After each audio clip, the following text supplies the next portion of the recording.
What's up, everyone? It's Chris Rosvoglou, and welcome inside another edition of the Straight Up Saints podcast presented by Boo Crew Media and Level Water. Level Water is a New Orleans-based alkaline water that goes through 11 stages of purification and is infused with bioavailable minerals such as calcium, magnesium, and potassium to deliver superior tastes and hydrations. Try Level Water today by visiting levelwatercode.com/BKM and use our latest code for the month of June, BKM6PK, for a free six-pack of Level Water. All you have to do is just pay shipping fees or select free local pickup. Once again, the code for this month is BKM6PK to get your free six-pack of Level Water. Now, let's get into this episode of Straight Up Saints, and there's a big topic that I want to discuss about, kind of the meat and potatoes of this episode for sure, and that has to do with the Saints wide receiver room. But before we get into that, just kind of get into what happened over the weekend. And I actually had a mini break from everything this past week, so I was trying to enjoy my time away from things. And I think on Sunday, just chilling on the beach, and then bam, get an alert that Julio Jones is traded from the Falcons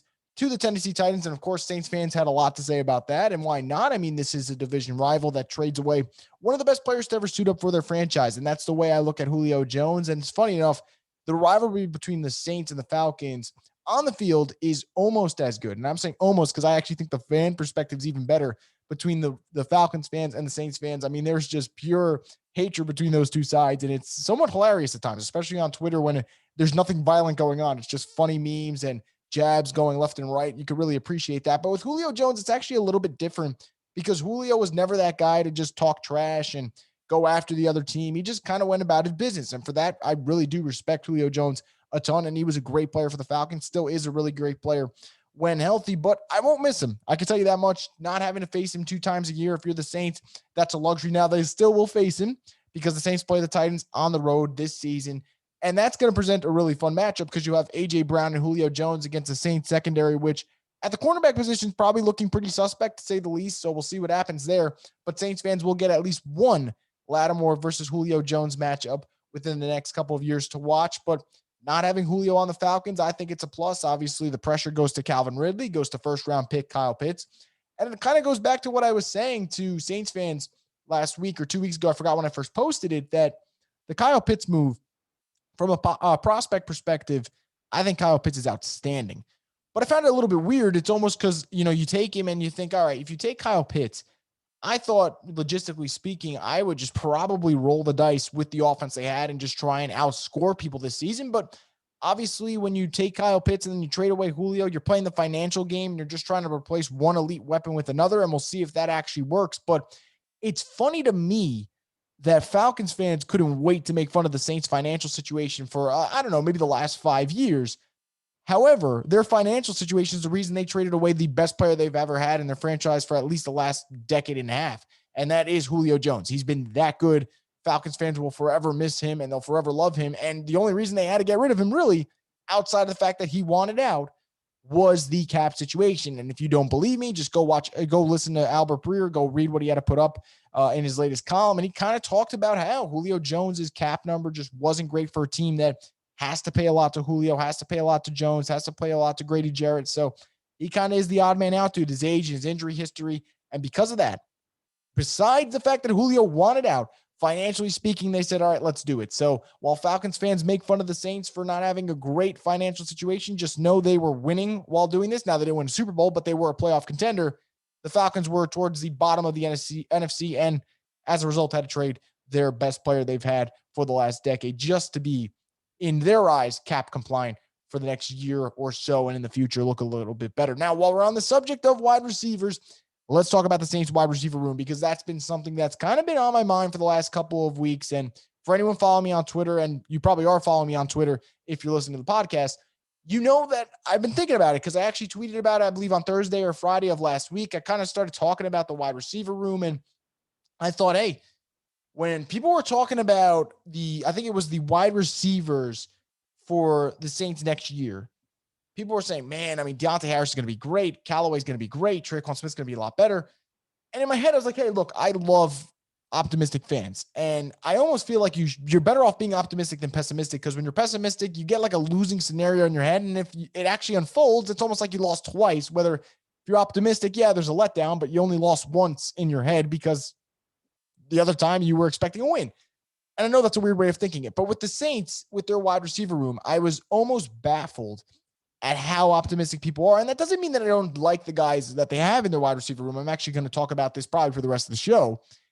It just surprised me. And the reason why is when I look at this wide receiver depth chart for the Saints, and everyone has a different perspective when you look at this depth chart, I see Michael Thomas, who I still think pound for pound is one of the three best wide receivers in football. Don't let that CBS list fool you where they ranked him 55th overall in the NFL. I'm losing my mind there. He's still one of the three best wide receivers in the NFL. He's been great with Bridgewater. He's been great with Breeze. Heck, 2 of his 100-yard receiving games last year, and which was the worst year of his career because of injuries, he had 200-yard receiving games with Taysom Hill. Like that, it doesn't matter who his quarterback is. He's going to make plays, and that's why before he was Offensive Player of the Year, the last wide receiver to win that award was Jerry Rice. That's how good Michael Thomas is. Now, he's not Jerry, but he's damn good. And there's a lot of people that kind of, want to throw his name in the dirt and say that he's not great. We know what he is. He's going to get you 1,400, 1,500 yards minimum if he's healthy. Outside of Michael Thomas, though, and this is where I want to kind of talk about it and dissect what's going on here. The Saints have a lot of nice pieces if they take that next step.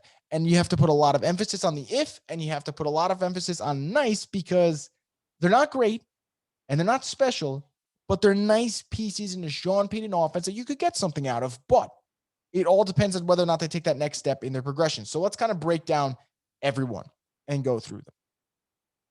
Deontay Harris, to me, out of the three, is the most exciting because I think when he's on the field, he can do a lot of damage. And we kind of saw that he had 7 receptions for 83 yards in the wild card round of this year's playoffs. We saw last year, he had that big catch against the Vikings in the playoffs. When you get the ball in his hands, he's shifty, he's quick. The yards after the catch ability are something that not many guys have. He does. And you think with the Jameis Winston offense, he could potentially have some plays over the top. There's reason to like Deontay Harris. Heck, I'm telling you right now, I do like Deontay Harris. I think he has a lot of special gifts, and he does something that you can't teach, and that's speed. You cannot teach speed, especially his type of speed. However, Deontay, for me, is not about development. Obviously, he needs to develop. It's more so just about injuries and staying healthy. And what I mean by that, he has missed time over the last 2 seasons, and unfortunately, last year he only played 9 games.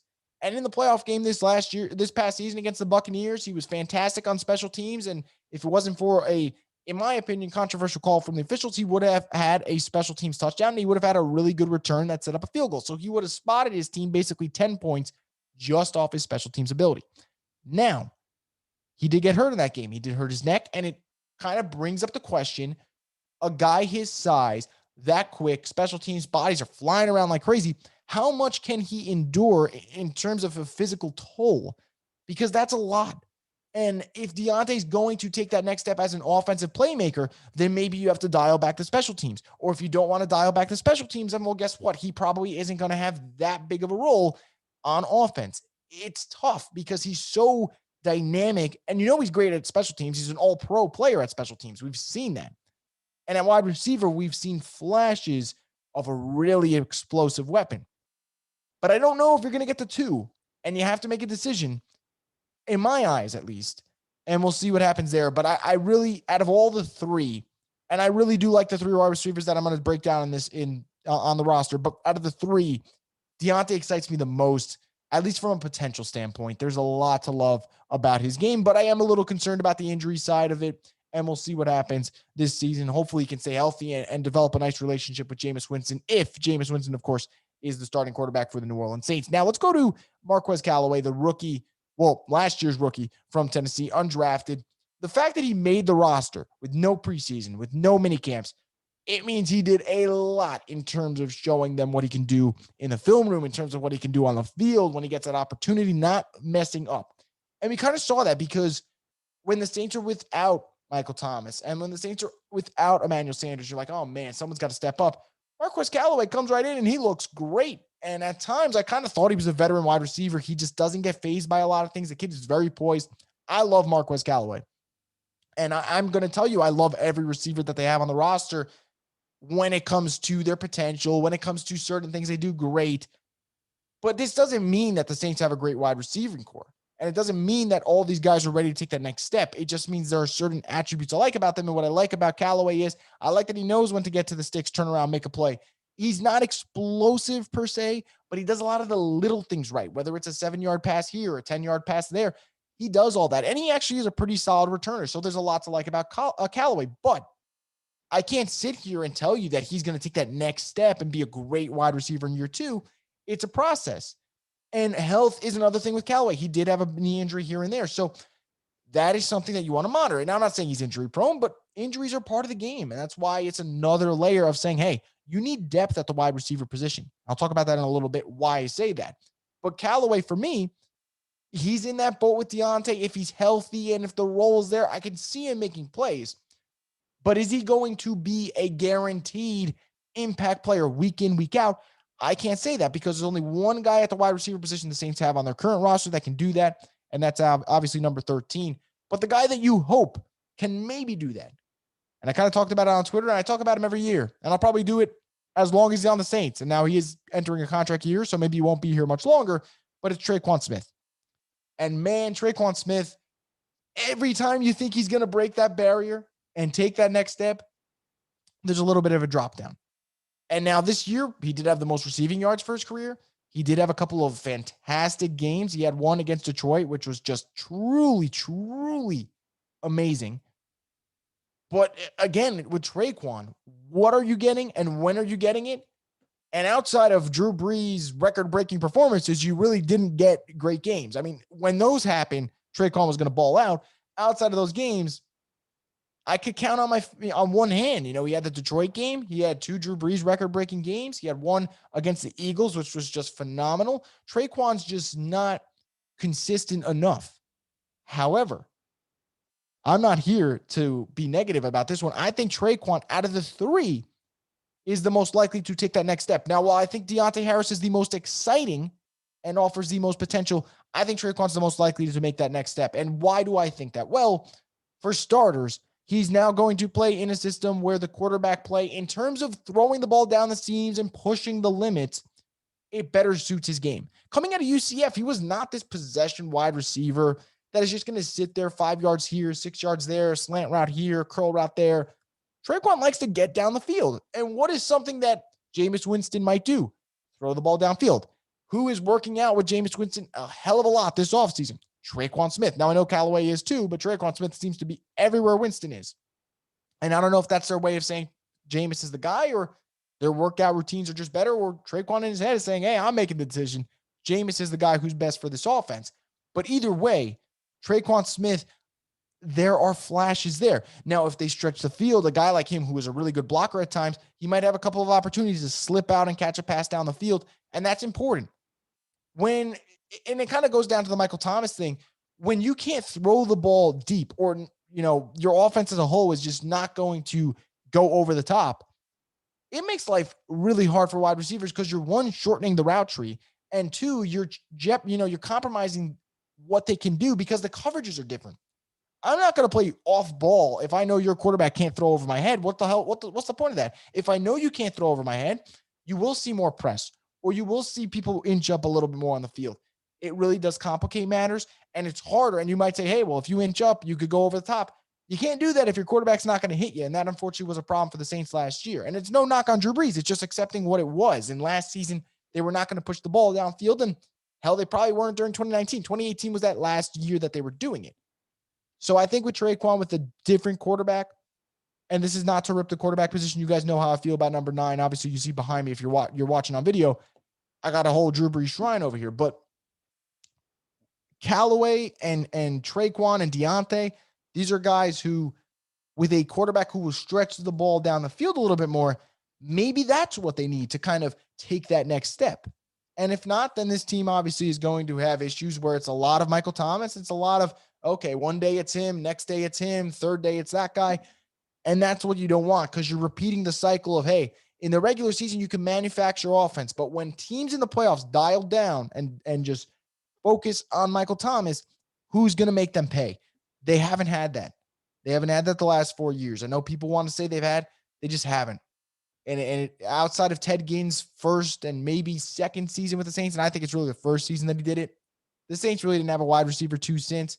And I know that they're good at picking diamonds out of the roughs, but why does it always have to be that way? Why do we always have to go with the diamonds in the rough instead of just actually getting premier talent at the position. And I'm not asking for a superstar. I'm not asking for a Michael Thomas, Brandon Cooks pairing or a Mike Evans, Chris Godwin pairing. But hey, a Michael Thomas and a solid number 2 would not be bad. Instead of Michael Thomas and potentially a couple of wide receiver 3s. That's just the way I view this wide receiver depth chart. You might view it a little bit differently. And if so, that is your opinion. You're entitled to it. And you might be better than me in terms of being optimistic and just seeing something that I don't see. I just think there's a lot of ifs. There's no guarantees outside of number 13. And yes, I like Traquan Smith. Yes, I like Deontay Harris. And yes, I like Marquez Callaway. But I can't, as of this June, say, man, this wide receiving depth chart is going to be amazing this fall. I just can't do it. I know Michael Thomas, if he's healthy, is going to be amazing. I don't know who's going to take that next step. Now, I do think Traquan has the potential. I think Deontay has the potential. I think Callaway in his second year should get better. But it's a hard jump. It's a hard jump. And remember, the reason why I kind of harp on this talking point is not because I'm worried about the offense. I will not be worried about the Saints offense as long as Sean Payton's running the show. I think he will find a way to get things moving. He did it with Taysom Hill. He did it with Luke McCown. He did it with Teddy Bridgewater. He will make it work. Even if the quarterback play isn't superb, we'll find a way to get guys open and scheme things and figure it out. Hell, the Saints won a game in Chicago against a good defense with Drew Brees hurt, old, and a wide receiving corps that consisted of Deontay Harris, Jawan Johnson. I believe Austin Carr might have been in there. I mean, what the hell was that they threw out there? Callaway was out. Sanders was out because of COVID. Michael Thomas was out because of his ankle. And the Saints won that game. So there are ways for Sean Payton to figure this out. So it's never going to be about the regular season. But the league is changing in the fact that none of these top-tier teams are content with their wide receiving corps because they know it's a passing league. They know that wide receivers dominate. Wide receivers have it made now. They are athletic freaks who can get down the field really quick. And guess what? You touch them, that's a penalty. It's just the game it's kind of going in their favor. And teams are taking advantage of that, and they're adding wide receivers every year.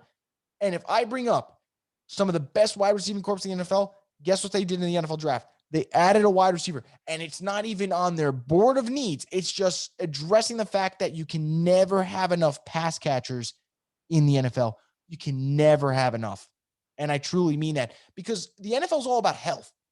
2 years ago, the 2019 season, the Bucs actually lost towards the end Godwin and Mike Evans to injuries. Now they're both healthy this year and everything worked out and they got Brady and we saw how that ended up working. But what have they done? They've added Antonio Brown. They've added Tyler Johnson. What did they do this year when they didn't need a wide receiver? They drafted Jalen Darden from North Texas, who a lot of people like. What did the Cowboys do? The Cowboys, we talk about their roster being bad, but the one thing they got going for them is they have Amari Cooper, they have Michael Gallup, they have CeeDee Lamb. They got really good receivers. They drafted Simi Fehoko from Stanford, who is a really nice piece where they could put in the interior if they want. In the slot, he could do some damage. Really good guy. He's not afraid to get hit when he's catching the football over the middle of the field. How about the Kansas City Chiefs? I mean, you have Travis Kelce, you have Tyreek Hill, you have McCole Hardman. You have a lot of talent at the wide receiver position. You drafted Cornell Powell from Clemson, who, by the way, just by looks, in terms of body build, the guy looks like DK Metcalf 2.0 just in the way he's built. That doesn't mean he's going to be great, but they addressed that position because you can never put enough talent around your quarterback. And if you can just overload them with wide receiver talent, do it. Absolutely do it. And if you think I'm done, I'm not done. There's more teams that have done this. The Rams, coming into the draft, they had Cooper Kupp, who is a star. Robert Woods, who in my eyes is a star. They signed Deshaun Jackson, who, yes, injury prone, but a veteran to add on the depth chart. They drafted Van Jefferson in 2020 from Florida, who was one of my favorite prospects at the time. You expect him to take that next step. So they already have 4 receivers who are either notable names, veterans, or really nice potential. But guess what they did in this year's draft? They drafted Tutu Atwell with their top pick that they had. Remember, they didn't have a lot of picks because they've made so many trades and they're aggressive. But they drafted Tutu Atwell, who has great speed and could maybe become that next Deshaun Jackson, and it will help that he learns from it. So they added another wide receiver. How about the Seahawks? Man, they got a lot of holes, but wide receiver ain't one of them. They got Tyler Lockett and DK Metcalf, one of the best duos in the NFL. And what they do, they went and they drafted Dwayne Eskridge, and he is going to be a playmaker in that offense. So we just saw it this weekend. Tennessee Titans, yeah, we know they have A.J. Brown, but they lost Corey Davis. And instead of saying, hey, We're going to leave A.J. Brown. I think you could do it alone. Let's go get Julio Jones. Get another wide receiver to, one, help your quarterback and help everyone around them. And this isn't me just, bashing the Saints. I think the Saints will figure it out. It's going to be the hard way. They'll figure it out, but it's going to be the hard way. But surround your quarterback with talent. This is not prime Drew Brees, who is going to make a $5 steak taste like something from a nice steakhouse. It's just not going to happen. You're not going to come here and bring all these unproven players in and figure it out. Juwan Johnson, Marquez Callaway, Deontay Harris, Traquan Smith, Kawaan Baker, all those guys, not all of them can become stars, guys, and not all of them can become week-to-week consistent players. Now, do I think at least two could? Yeah, sure. But you are asking a lot from guys who aren't, let's say, as physically gifted as others or aren't as high selected draft picks. And look, even Kawaan Baker from South Alabama, I really like the selection in the 7th round. You're still asking a lot for a 7th rounder to become an impact player. Not everyone, Marcus Colsons don't grow on trees, guys. Those guys are just rare. Everything clicked on and off the field. So I'm just confused as to why the Saints aren't prioritizing the position a little bit more, because their hit rate is very good at that position. I mean, whether it's Colston, whether it's Henderson, whether it's Meacham, whether it's Michael Thomas, Brandon Cooks, Traquan Smith, they draft well at wide receiver. I mean, this year, when they took Baker, that was the first time they drafted a wide receiver since they drafted Traquan Smith. And yeah, sure, Deontay Harris undrafted, that worked out. Callaway undrafted, that worked out. But you can't go to the well every single year and expect you to get something out of it. That's a lot to ask. So I'm just a little thrown off as to why they're not adding a little bit more. I mean, this league is all about throwing the football now. And with the 17th game, the likelihood of injuries kind of goes up. And we've seen with the Saints team, if Michael Thomas goes down, man, you're asking a lot. You're asking a lot. If Michael Thomas hypothetically goes down, and obviously I'm crossing my fingers and hope he doesn't, because anyone who's listened to this podcast knows he's my favorite player on the Saints. I make it abundantly clear when I can. I love Mike. I love him on the field. I love him off the field. He's the man. If he goes down, even if it's for a week, even if it's just a game, just one game, and he goes down in the first quarter, and he'll be back next week, but he's going to miss the rest of the game. Are you confident with Callaway, Traquan Smith, and Deontay Harris with Jameis Winston's first year in the offense? That's a lot to ask for all parties. I'm sympathizing with them more than I am roasting them, in my opinion. I just think there should have been a little bit more talent brought to this room. I can be proven wrong, and if I am, I hope I am.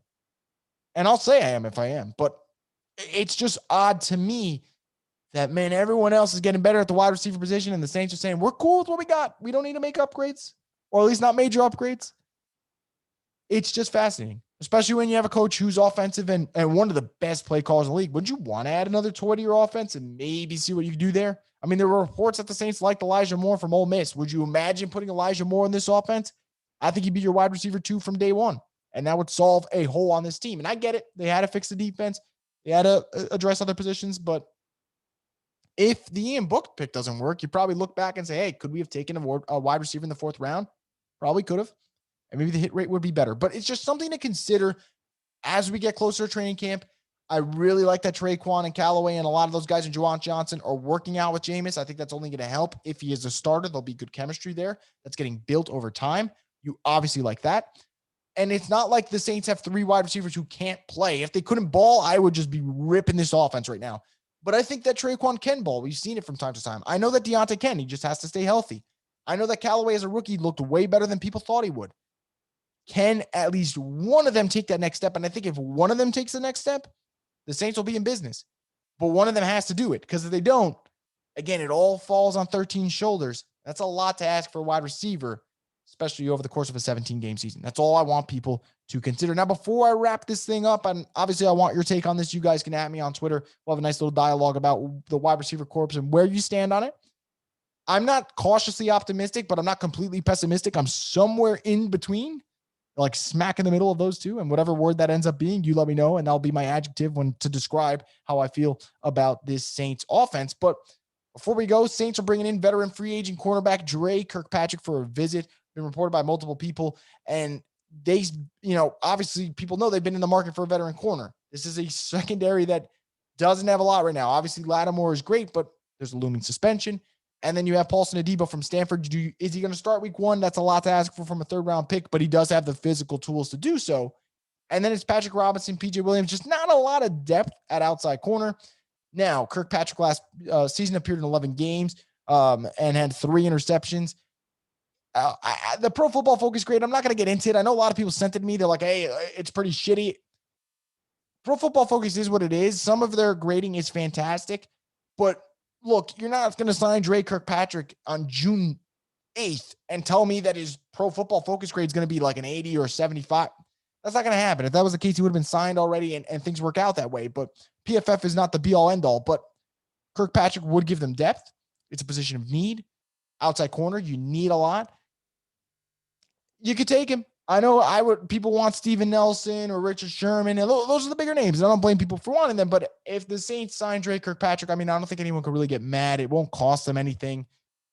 And they need cornerback help. So if they pull the trigger, so be it. It's not a problem. And we'll see where it goes from there. But again, guys, I'm interested to know what you guys think about kind of the main theme of this show, which was the wide receiver room and what kind of happens with this team moving forward. I'm interested to hear what you guys have to say about the wide receiver room outside of Michael Thomas, because we know what 13 brings to the table. But anyway, guys, that's going to do it for this edition of the Straight Up Saints podcast. I want to thank you guys, as always, for listening, and make sure you stay tuned because we'll have another episode either next week or earlier this week in the event there is some fun breaking news to talk about the Saints, or hey, if something comes to my mind, I want to talk about it, you guys know where you can find and listen to it. That's here on the Straight Up Saints podcast.